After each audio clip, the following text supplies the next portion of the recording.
성도님들 아시는 분도 계실 거고요. 견월망지라는 사자성어가 있습니다.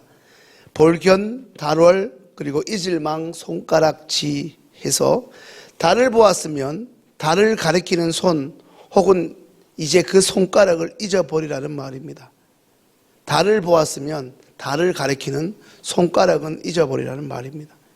이것은 부수적이거나 비본질적인 어떤 것보다는 그것이 지향하는 본질을 바라보고 그 본질을 추구하라는 뜻입니다. 지난 월요일부터 살펴보고 있는 이 고린도 교회 공동체에게 쓰여진 고린도전서 혹은 후서의 편지의 본론으로 사도 바울이 다루기 시작한 이 문제는, 그 중요한 문제는 바로 고린도 교회 안에 있는 소위 분열에 관한 것이었습니다. 오늘 본문 11절 말씀 함께 읽습니다.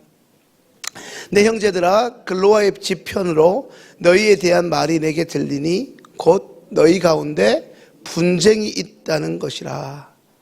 아멘. 방금 읽은 11절을 통해서 바울은 글로의 집사람을 통해 이 일을 자신이 알게 되었다고 분명히 밝힙니다. 그것은 이 일이 결코 사도 바울 자신의 생각이나 추측이 아님을 강조하기 위함이었습니다. 어제 새벽에 고린도전서를 시작하면서 성도님께 말씀드렸지요. 너무나 다양한 사람들이, 너무나 이질적인 그러나 동시에 너무 다양한, 어찌 보면 죄인들이 모여있는 교회 공동체가 가장 빈번하게 노출되어 있는 어려움이자 어찌 보면 위험 요소가 오늘 본문에서 다루고 있는 이 분열의 문제입니다. 대파, 쪽파, 홍남파, 이게 문제가 아니라 시흥 1동, 시흥 2동, 시흥 3동, 시흥 4동, 시흥 5동 혹은 독산동, 혹시 그 외에서 멀리 성남에서 오시는 분은 없으시죠?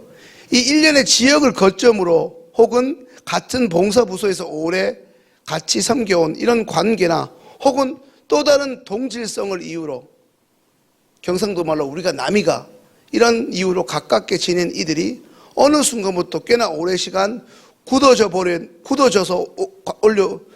버린 관계가 당시에는 선하고 아름다웠을지 모르나 이제 그것을 넘어서 하나의 세력으로 굳어져 버린 채 지금까지 이어져 온 것은 아닌지 모르겠습니다. 이제 10절 말씀 한 목소리로 읽습니다.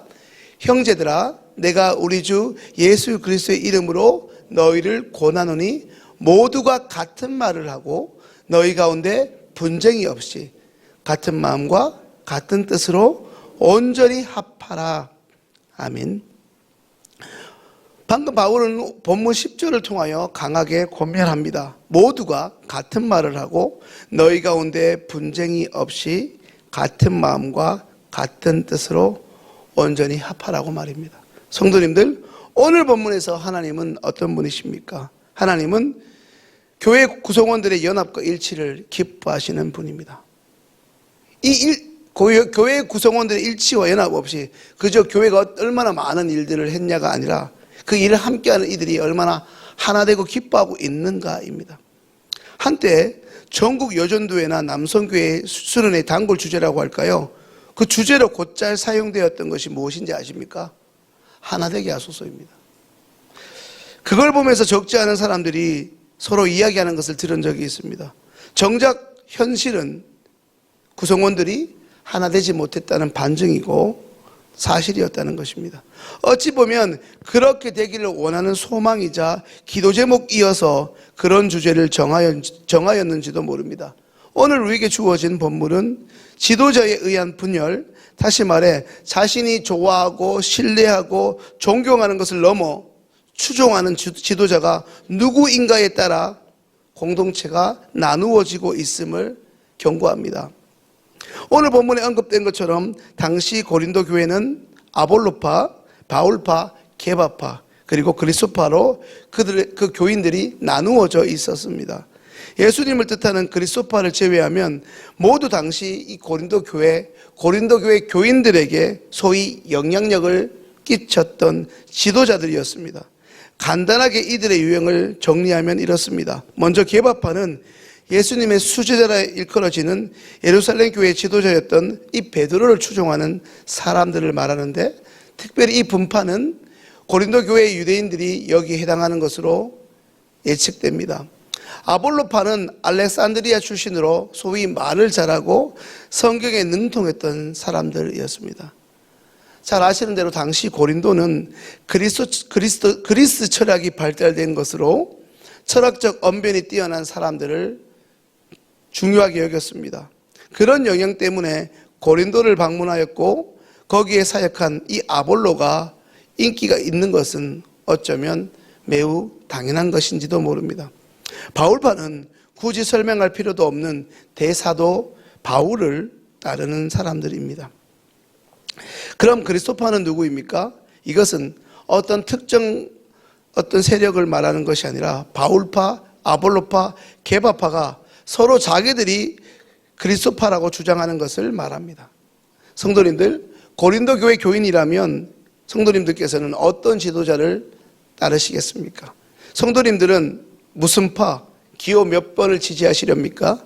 성도님들, 우리가 잊지 말고 오늘 본문을 통해 기억해야 할 것은 처음에 말씀드린 것처럼 달을 가리키는 손가락을 보지 말라는 것입니다. 오히려 그 손가락이 가리키는 달을 보시라는 말씀입니다.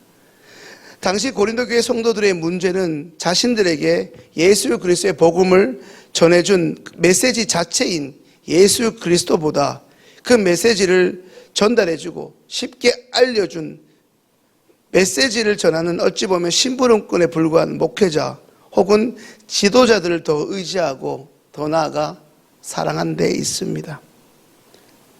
성도님들, 우리 시흥교회를 비롯해 이 땅의 모든 지상의 교회는 예수 그리스도가 주인이신 예수 그리스도의 교회입니다. 잘 알고 있는데 잘 안 됩니다. 왜 그렇습니까?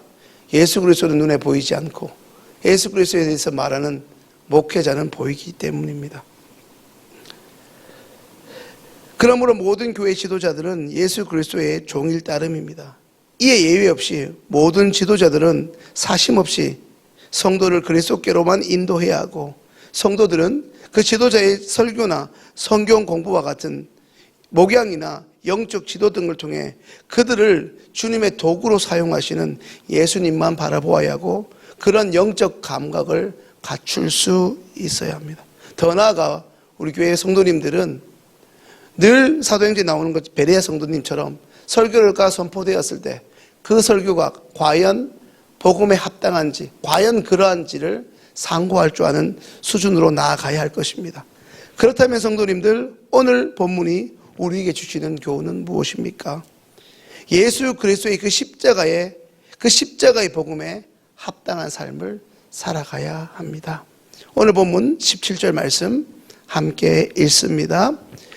그리스도께서 나를 보내심은 세례를 베풀게 하려 하심이 아니요 오직 복음을 전하게 하려 하심이로되 말의 지혜로 하지 아니함은 그리스도의 십자가가 헛되지 않게 하려 함이라. 아멘. 정말 이 말씀 아멘이셔야 합니다.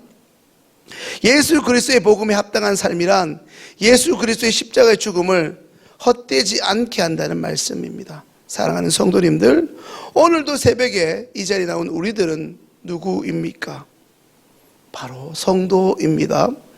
예수 그리스도만 따르기 위해 거룩하게 구별되도록 부름받은 자들입니다. 우리의 공통 분모, 우리의 유일한 관심사는 예수 그리스도를 통해 이 새벽 기도를 나와서 얼마나 내가 부자가 되고 병을 고침 받느냐가 아니라 우리의 공통 분모는 예수 그리스도, 그 이상도 그 이하도 아닌 것입니다. 성도님들, 다를 수 있습니다. 옆에 계신 분과 내가 다를 수 있습니다.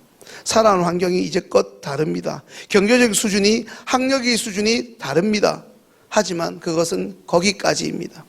먼저는 성도님들 한 분 한 분을 하나님이 친히 자녀 삼으시어 너무나 다른 사람들, 그뿐 아니라 서로 관심도 없을 옆에 계신 분들을 하나님께서 친히 공동체로 불러 모으셔서 시흥교회를 세우셨습니다. 우리의 생명의 주인이 그러하셨다면 이제 우리는 우리의 입맛대로, 우리의 기준대로, 우리의 기호대로 내 편의에 맞는 사람만 교제하거나 좋아할 수 없습니다. 주님이 바울의 입을 빌려 말씀하십니다. 분쟁이 없이 같은 마음과 같은 뜻으로 온전히 합하라. 이 부분을 성도님들이 잘 알고 계신 에베소서의 말씀으로 바꾸어 말씀드리면 이렇습니다. 평안에 매는 줄로 성령이 하나 되게 하신 것을 힘써 지키라. 잘 안 넘어가네요. 몸이 하나요 성령이 하나이니 이와 같이 너희가 부르심의 한 소망 안에서 부르심을 입었느니라. 우리의 다름은 상호 보완과 상호 섬김을 통한 연합과 그 연합을 통한 몸된 교회를 온전히 세우는 데 그 목적이 있습니다. 다시 말하면 너무나 개성이 뚜렷한 우리 각 사람이 예외 없이 모두 주님께서 필요로 하시는 존귀한 자들이기 때문입니다. 예수님께서 베드로를, 예수님께서 바울을, 예수님께서 아볼로를 친히 선택하심은 오직 예수 그리스도의 복음을 전하기 위함입니다. 이 복된 새벽, 우리를 부르심과 우리의 존재 목적을 다시금 새롭게 하여 주님이 기뻐하시는 온전한 성령 안에서의 연합과 일치의 예수 공동체가 되는 우리 시온교회가 될 수 있기를 주님의 이름으로 축원합니다. 기도드리겠습니다.